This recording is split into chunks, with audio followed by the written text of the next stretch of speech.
Rikthehemi për herën e tretë, ka kalu 2 javë, keni boj super punë me këtë podcastin.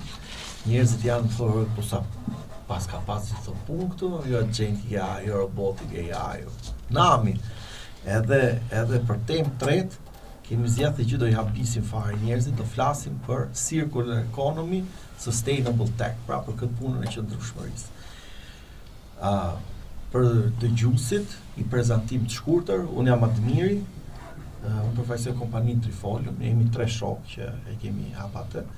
Jam unë Ori Hoxha dhe Regina Çekrezi. Ortaku im merret me ekonominë qarkulluese, merret me riciklim, është shumë i apasionuar më saj. Dhe njëherë ka thënë një gjë shumë bukur, që ka thënë kur po fliçim për riciklimin dhe për teknologjinë dhe i thashun, ora thash po se ne po flasim për teknologji, po ti i një farë mënyrë sektor tradicional, tha Admir, tha nuk ka ma sektor tradicional, tha dhe sektor teknologjik, tha tani çdo sektor është teknologjik, është e vërtetë. Edhe besoj që në të ardhmen do eftojmë për këto podcaste të flasim më shumë për këtë temë. Ne sot do fokusohemi kryesisht te teknologjia. Prezantim i shkurtër, Hector Malo, super ekspert për automatizime industriale, Neritan Ilaçi, programues me eksperiencë gjatë programim, po edhe në sisteme komplekse. Ne sot do flasim pak për gjithë ekonominë qarkulluese dhe ku futet teknologjia, tamam kush janë ato procese që mund ta ndihmojnë. Unë do bëj hyrje të vogël neve para ca kohësh që jem në një panajir në Suedi, Tech Arena, që bëhet çdo vit. Edhe aty kishte shumë startupe që merreshin me pjesën e teknologjisë, me ekonominë qarkulluese. Dhe atje tema kryesore ishte si të bëhemi më të pavarur për raw materials, si të bëhemi më energy safe, që të kursejmë sa më shumë energy safe, sa më shumë energji ta kursejmë, për të kryer pra jo më ekonomi qarkulluese, siç jemi mësuar me lale, me lule, me idenë pra ashtu, por ekonomi qarkulluese që na bëj të pavarur. Dhe këtu do na ndihmoj AI-ja, robotika AI. Shpresoj. Okej. Por jo vetëm ajo, ndajherë na ndihmojnë edhe idetë inteligjente. Janë procese shumë të komplikuara. Po. Pjesa e sidomos e kësaj, sepse një gjë e parë është që neve akoma dhe sot e kësaj dite, çdo gjë e bazojmë në një gjë që ne çpojmë tokën me marrë një likuid caktuar për energji. Ideja është që në momentin që ne zgjidhim muhabetin e energjisë, pa atë, mund të zgjidhim dhe pjesën tjetër të sektorit që ti përmendë pak më parë, që quhet circular economy.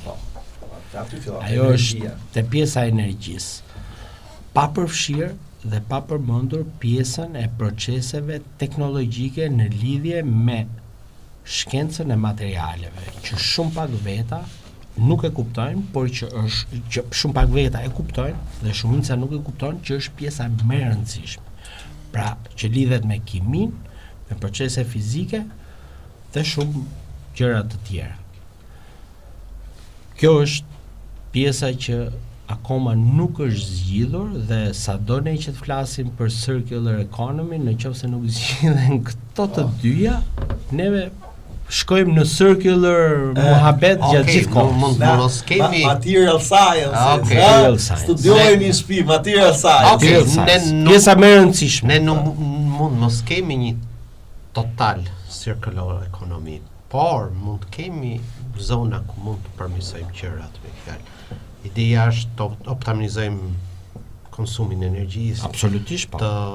Të kemi një smart resource optimization. Absolutisht po. Unë e kuptoj, unë si fan si Star Trek-ut e di që në space e vetmja gjë që do bësh duhet qarkullor çdo gjë me fjalë. Asgjë nuk është vastu me fjalë. Bile dhe sot që flitet për udhëtimet Në hapësirë është po njëjta politikë se si mund Është e njëjta gjë. Si mund të bëhet që mos asgjë mos tidhet, çdo gjë çarkullohet. Çdo gjë Por çarkullohet. për momentin ne mund të shohim, ne dakord konsumojmë hidrokarburet për prodhimin e energjisë, por mund ndihmojnë, si më thënë, smart. Absolutisht po, smarti patjetër, mund të ndihmojë se si ne mund t'i optimizojmë automatizimi patjetër, automatizimi patjetër që do ndikojë te kjo pjesë. Kjo është një nga pikat që sot punohet më shumë në pjesën e cirkullarit. Do të thonë tulim pjesën e cila nuk qarkullohet. Që nuk qarkullohet. Po, kjo është e vërtetë e mirë.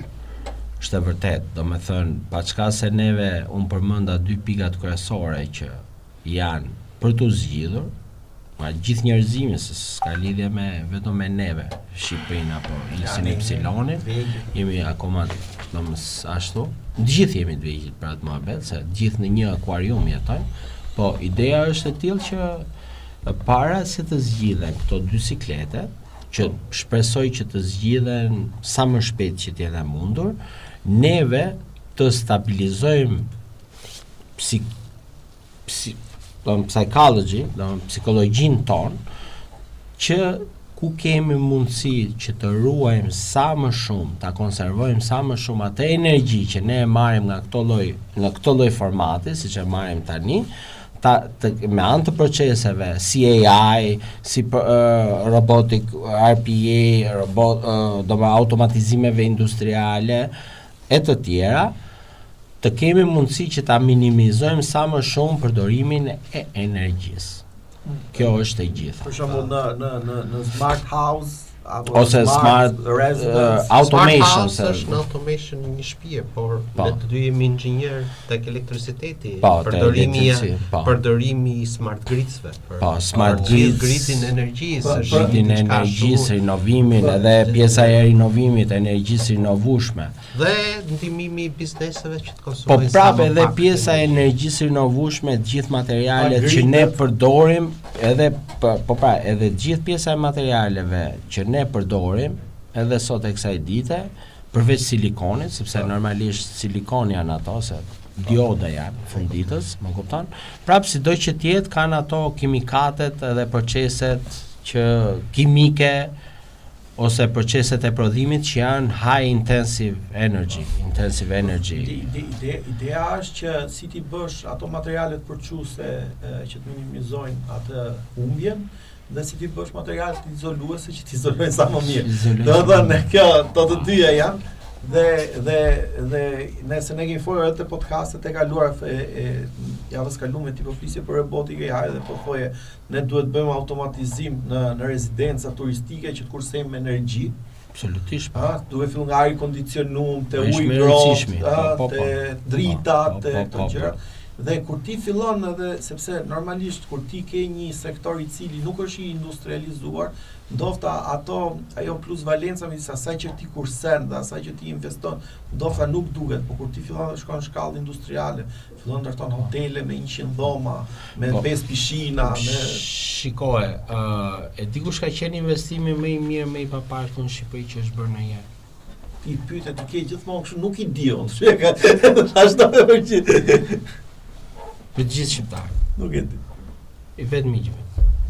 Se neve quhemi si një nga vendet më ekologjike, që kemi pak a shumë po themi deri në 100%, janë ndërtimi hidrocentrale.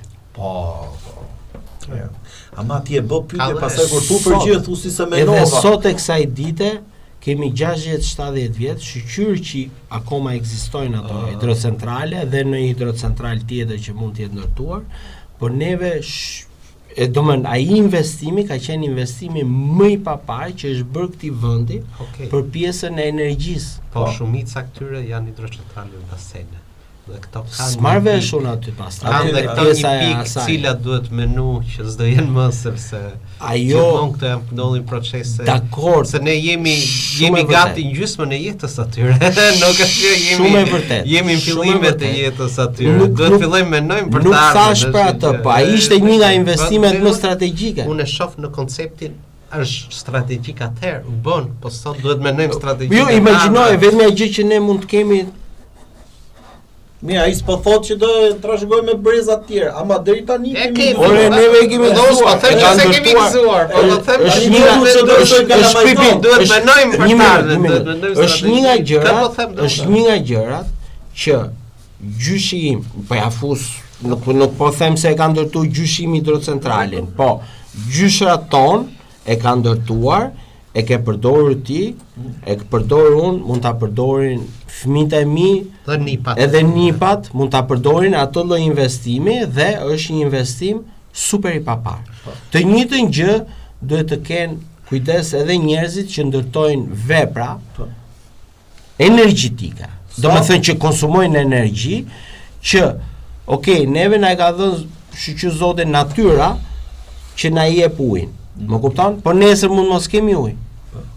Edhe në shumë vende të botës kjo është duke u bërë fenomen shumë fondet e investimit në Zvicër gjë jam kryesore që blen është toka dhe uji. Edhe uji. Atje është duke u zhdukur bora e Alpeve edhe uji i ëmbël që marrin atje. Më kupton? Që zot nuk është duke ndodhur. Desalinifikimi, se s'po vjen fjalë. Bonifikimi. Desalinifikimi. Desalinifikimi. Është një proces shumë energjik, konsumon shumë energji. Konsumon shumë, po imagjinoj sikur të kishe një diçka që energjin ta prodhonte sa më eficiente se sa më të papar që ti mund ta merr edhe ujë nga deti dhe ta bëj ujë të pishëm apo për agrikulturë bjellaf. Dhe kjo ndofta është arsye pse po punohet shumë me mikroreaktor tani me idenë për të krijuar një formë tani që energji të reja do linë xhirën e 10. Si u tham burime të reja në xhirën e 10-20 vjetëve, më thënë është. Puna është energjia është kjo, ne jemi këtu ku jemi. Gjë që mund të bëjmë është optimizimi përdorim duke përdor gride inteligjente, duke përdor automatizime të atyre gjë. Dhe këtu duhet të investu pak, jo vetëm te pajisjet, po duhet të investu pak edhe te njerëzit, sepse nuk është se kemi dhaj shumë ekspert për automatizime, me thanë atë që është, domethënë, edhe në ato. Dhe sidomos kur fillojnë dhe kapim kompleksitet nga ajo që kam dëgjuar unë shumë nga kompanitë që po ndërtojnë premisa të reja prodhuese apo dhe në hotelëri, hotelet mëdha, shpesh kërkojnë asistencë, marrin grupe pune nga jashtë. Nuk e di sa qëndron si gjë, po e kam dëgjuar. Sepse domethënë këtu në Shqipëri është e kufizuar ajo ekspertiza. Dhe pastaj është edhe pjesa e pajisjeve që përdoren, se edhe pajisjet domethënë, dakord ne flasim ekonomi qarkulluese çdo gjë, apo pastaj kur futemi në atë domenin e hardware që do përdoret, sensorëve, informacioni që do mlidhet, edhe logjika, se logjika është më e rëndësishme. Duhet të jemi aty, duhet të kërkojmë pak që të kemi edhe lloj ose të kemi lloj pavarësie te pajisjet që ne përdorim, por që për veten si Shqipëria është e kufizuar si hapësirë, ose të mbështetemi në për tregje apo vende të tjera me të cilat kemi një marrëdhënie deri diku transparente dhe pozitive, sepse ato do na mlidhen dhe se merren vesh si përpunohen e ku shkojnë. Është në çdo podcast që ne kemi bërë, një nga problemet kryesore në vendin tonë është collection data, mbledhje informacion. Në këtë pikë. Unë isha në një ndërmarrje publike, shërbimet e cilës ne i përdorim gjithë, s'po e përmend, dhe kur futa brenda pashë telekamerat që ishin aty si për çdo lloj gjëje, ishin telekamerat një prodhuesi që Bashkimi Evropian, si më thënë, ka edhe SBA dhe Bashkimi Evropian e kanë vënë në listën e zezë apo listën gri. Kjo është tregu pas. Po jo, ideja është që është e rëndësishme kjo tregu, shumë mirë e kapë si gjë. Çështja është këtu që këto janë investime që ne herë duhem bërë ose nga privati ose edhe në bashkëpunim me institucione publike, sepse ajo ofertë duhet të ekzistojë në territor, sepse normal qofse ti nuk investon që ajo ofertë të jetë, në momentin që ti të duhet, nuk do i gjesh. Kështu që ndonjëherë është më mirë me pagu shtrenjtë, siç thotë populli, thotë pagu shtrenjtë që të pagush lirë. Nëse neve për shembull themi pse neve duhet për shembull të kemi kontrata mirëmbajtje apo ta paguajmë më shtrenjtë, se po të përmend emrin, fat paguajmë më shtrenjtë hektorin, por unë mund gjej një grup pune që më vjen nga jashtë, sepse hektorin e ke gjithmonë këtu. Dhe hektori do jetë përgjigjës gjatë kohës që të përgjigjet. Dhe hektori bashkë me pajisjet që të ka instaluar. Është e vërtetë kjo, por nuk është dyshimi të aftësitë e hektarit, po kemi pak hektar, ky është problemi. Po mirë pra, po. Mirë, ajo është një gjë që të gjithë vendeve emigruese, ajo është një fenomen që është fenomen i njohur, më kupton? Tani ne nuk është vetëm tek neve. Është puna unë kam jetu për shumë vite në Rom, edhe vite ndonjëherë dikush vite me vonesë dhe thoshte fal se gjeta trafik. Edhe një kolegu im i ditë tha trafika ditë për ditë, ta kishe menuar. Kishe menuar më përpara që të ishe përgatitur që të jetë çik më herë. Prandaj është kjo ideja që nuk ekziston kjo dëshira për të investuar te njerëzit dhe nuk është çështja se ne mendojmë gjithmonë investimi te njerëzit është investimi kur unë edukoj dikë. Jo, investimi te njerëzit është që ti të kesh këtë marrëdhënie e vazhdueshme, edhe kur ti në atë moment do tha nuk të duhet ai mall apo shërbim, thosh, ore prit herë se është ky operator që është aty, e jep, ore ti ta pyesi herë çfarë bëj, se më do tha s'më duhet sot, mund të duhet masiviti. Sigurohem që masiviti kur mund të më duhet, po normal. Të kemi lloj sigurie. Po kjo do të thënë, kjo është një gjë. Pra, energjinë e tham automatizimet, tham edhe këtë pjesën tjetër. Tani ne kemi inputet, po kemi dhe outputet. Normal. Po këto plerat ku na ikin. A përpunon ashtu si duhet, a ka një sistem inteligjent, a mund ta ndihmojë neve kjo gjë, sepse jo çdo gjë që hudhet që shtojnë amerikanët. Plerat e tuaja janë pasuria ime, jo çdo gjë që hudhet. Po, normal. Smart recycling system. Smart recycling është ajo është, ajo është që po synohet dhe po punohet në këtë periudhë, duke pasur parasysh edhe mënyrën e riciklimit të gjërave, se varet se tani ke një shumëllojshmëri produktesh që përdorin një shumëllojshmëri, një gamë të gjerë kimikatesh, sepse varet nga kimia këtu në këtë mes. Dhe shumë vende janë, ose më saktë inxhiniera, fizikantë, kimistë janë duke punuar që të gjejnë mënyrat, metodat e caktuara për të nxjerrur dhe mendimin gjithmonë të teknologjisë për të përmirësuar ose për të minimizuar proceset negative që dalin nga kjo gjë. Por ideja është që, domethënë, këtu me sa kam parë unë, domethënë te kjo, sidomos te pjesa e riciklimit, është më shumë, domethënë varet se çka kërkon X-i, çka kërkon Y-i, më kupton, është gjë si më shumë private, individuale. Se po ndërhyra hektar. Ai produkti që theti që ndodhej në listën gri apo në listën zezë të Shtetit Bashkuar ose Evropës, është një fenomen shumë i rëndësishëm dhe për reciklimin. Ti duhet dish çfarë produkte është fut janë gjendje të reciklohesh ose si reciklohen këto produkte, sepse nëse ti fut produktet pa një orë, pa ditë asgjë mbi të, ti s'din as si të reciklosh këto produkte. Po ti mund të kesh maune që ka mbetje nukleare. Si mund ta reciklosh? Ti nuk e din fare çfarë. Riciklon dot as po ta çosh në Amerikë. Më kupton? Ajo pa mirë, aty hym të sigurimi pastaj te pjesa, se nuk mund thosh as eliminimi. Jo, ideja është ti duhet të kesh standarde për produktet që ty nëse do të punosh për këtë. Shiko, e filloj me hapat vegjël. Për shembull, ne në podcastin e kaluar po flisim për robotikë AI.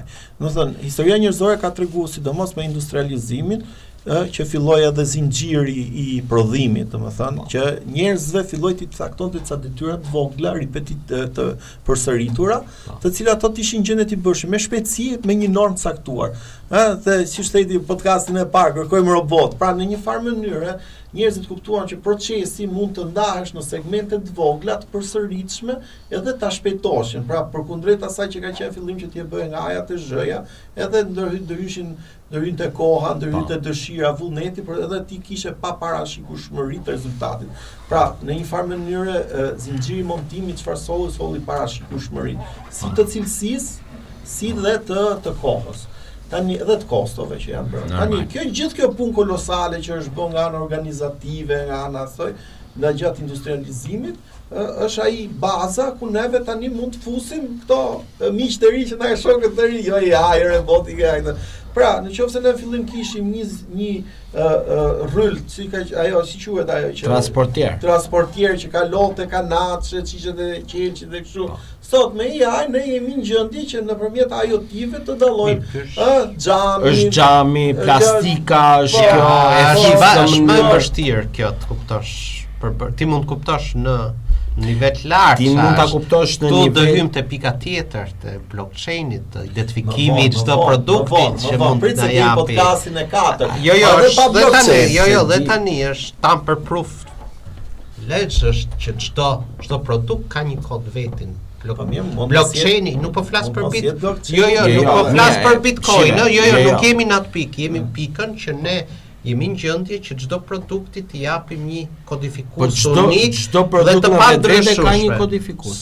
Sot e ke duke pas jo çdo gjë, po duke pas këtë regjistruar diku ti je në gjendje të kuptosh kush është ky produkt, ç'a është një unifikues procesi, ç'a përbërësi ka, nuk ke nevojë ndërtosh diçka që të kuptoj përbërësin nga pamja, ti që se arrin të markosh çdo produkt me një kod të pandryshueshëm, unik, ti je në gjendje që të prodhosh. Dhe sot ekziston teknologjia. Po teknologjia ekziston, kjo vlen dhe për produktet e tuaja, rrit besimin te klienti, ti thu unë kam produktin, tregoj rrugtimin, si ka ecur, është prodhuar nga kjo. Shikoj, t'ju japi paralelizëm Batman se këtu në Shqipëri nëse kemi pas atë lloj gjëje, po jashtë kam pas qenë se në deri në vitet 50-60 ato që dorëzoshin qumshin te dera shtëpisë, ti lije, ne shkoshim vetë, ja çoshim atë. Kurse ato digje dhe praktikisht në SBA po dhe në Angli, madje ka pas dhe filma, kanë qenë këto firmat, kanë qenë kooperative, nuk e di çka kanë qenë. Po, si firma kooperative. Të vishin shishen e qesit dhe të merrshin atë të vjetër. Në një farë mënyrë ato ishin përgjegjës për ambalazhe. Po, tani me legjislacion që ka Bashkimi Evropian, prodhuesi i pijeve, prodhuesi i qumshit është përgjegjës dhe për riciklimin pra jemi kthy në një farë mënyrë te ai lloj mendimi, jo te procesi. Dhe fakti që tapat nuk teknologjisht dhe fundit apo kanë kodet e veçanta. Pra ne shohim që po ndodh kjo gjëja, po shohim që ka edhe shumë hapësirë, ka hapësirë për teknologji të nivelit të lartë, që themin e breakthrough technology.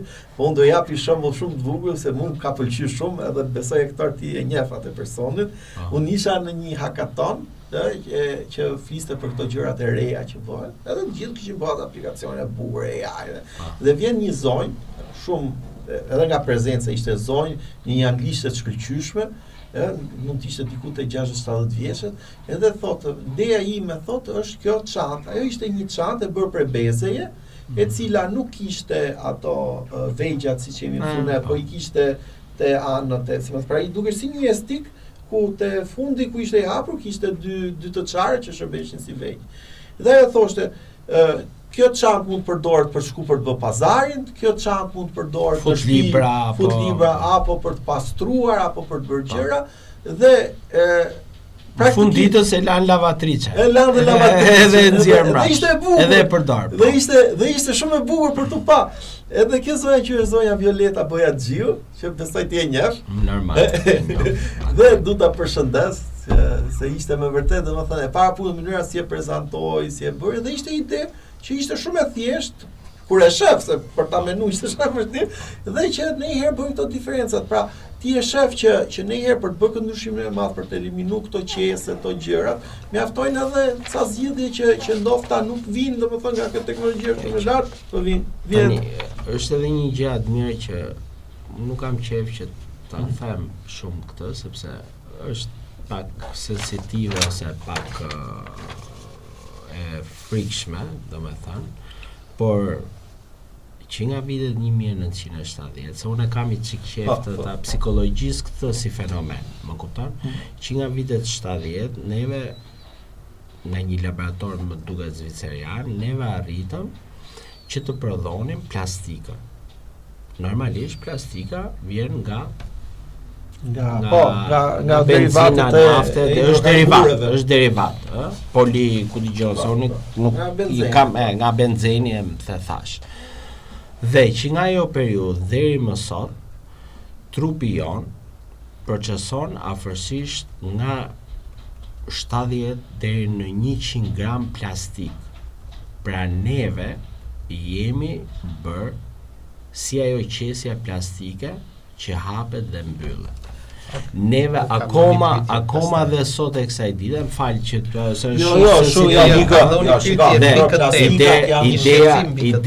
ideja është që do me thënë neve themi oke hajde për e flakim atë qesen e plastikës sa ne i knej, unë i ruaj qese plastikës, i kam aty, i maj aty edhe jo se i përdor, në njerë edhe mund t'i përdor, po jo se i përdor, po në njerë shkon ky mendim që imagjinoj që në trupin tonë ne kemi mikroplastik në cilën është plastik.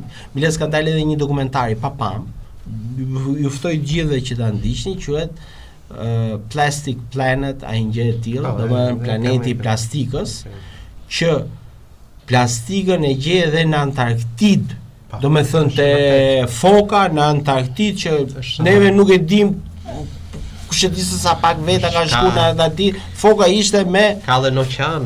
Po në oqean që rrotullohet plastike, e kupton aty janë dhe rjeta. Dhe po lemë rjeta, çfarë rjeta është vetë plastik. Po rjeta plastike. Tani nuk është plastike ka me plastikën. Është konsumi. Më fali sekond, kjo është plastik, kjo është laptopi XY, më kupton, dhe neve vetë jemi plastik. Dhe neve akoma nuk e dim se çalloj efekti do ketë. Se dim edhe inshallah. Tu ngrej një pyetje. Ti shumë mirë përmendën 1970-ën prodhimin e plastikës. E më kur ka lëndë ishte teknologji e re, çdo gjë e re. Çfarë na pengon ne të mendojmë sot që ndoshta edhe këto teknologji që prodhojmë sot janë dëmshme për ne? Mund të jenë super më të këqija se plastika. Absolutisht po. Mirë, po kjo është gjë, shiko, të pyesësh veten, absolutisht po. Është psikologjike gjithmonë. Është bukur, po unë mendoj këtë gjë, që ne ta mbyllim këtë podcastin sot. Pse do të më harrove? Duke mendu. U friksova. Ajo puna mikroplastik. Është e frikshme fare. Shumë veta nuk e kuptojnë këtë lloj gjë, por është shumë e frikshme. Ne na ka hyrë në zinxhirin e ushqimit, dhe shumë ushqime që ne mendojmë të shëndetshme janë ndër ushqimet që po shoku, peshku është një nga më të se tani është ky është muhabet kështu doni që. Shoku po dëgjojmë, nuk ka shqiptar që nuk po dëgjon sot. I shkreti, për sa vjeç ishe 40 e kusur, po si iku? Mirë, po kjo ndodh çdo vend botës. Okej. Po ndodh në çdo lloj vendi të botës, dakord pra. Po sepse është ky lidhet edhe me këto lloj fenomene. Baze mund ta kemi gabim, inshallah ta kemi lidhet dhe neve kemi qenë të gjithë kemi qenë dëshmitar se si gjatë kohës ka pas dhe maksi procese ku grupe interesi kanë denoncuar kompanitë mëdha petrokimike dhe kanë marrë dëmshpërblime sepse zonat caktuara kanë qenë të ndotura me atë lloj. Janë dashur dekada luftra penale dhe administrative dhe civile që të dalin përgjegjësitë. Dhe është shumë e drejtë që njerëzit bëjnë pyetje. Është shumë e drejtë që njerëzit i bëjnë. Dhe neve gjatë kësaj kohe, dhe ky është çmimi që ne kemi paguar dhe shpresojmë që gjithmonë të paguajmë më pak në të ardhmen për industrializimin që kemi pas, duke filluar nga çfarë na ka ardhur nga petrolkimia, edhe deri duke vazhduar deri te energjia apo te valët magnetike e tjera që kemi përhapur. Por është e rëndësishme dhe ajo gjë që thotë Neritani që neve patjetër që duhet jemi vigjilent mbi rreziqet e vjetra, por duhet jemi edhe gjithmonë vigjilent ndaj këtyre të reja. Do me këtë ne ta mbyllim. Me rreziqe, me rreziqe, po e katërta pastaj do jetë me shpresë. Faleminderit shumë. Shumë faleminderit. Faleminderit, Admir, faleminderit.